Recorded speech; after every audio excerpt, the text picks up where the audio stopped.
এদেশের মডারেট ইসলাম যারা মানে এবং এদেশে বসবাস করে যারা ভারতের তাবেদারি করে, এদেশে বসবাস করে যারা আমেরিকার তাবেদারি করে, ওরা ভাবে আরে হুজুর মানুষ, ওরা ইতিহাস জানবে কেন, ইতিহাস বলবে কেন, সমাজ সংস্করণ সংস্কৃতিতে ওদের অংশীদারিত্ব থাকবে কেন?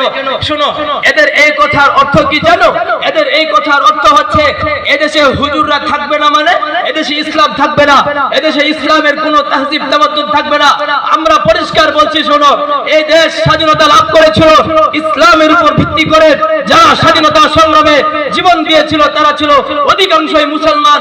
আজ যদি কোনো মনে করো আলেমকে মুছে ফেলবে, আজ যদি মনে করো এই দেশ থেকে মুসলিম মসজিদ মাদ্রাসাকে বাদ দিয়ে দিবে, আলেম উলামা মাদ্রাসার ছাত্রদেরকে মাইনাস করে ফেলবে, রব্বে কাবার কসম করে বলছি বৃথা সত্য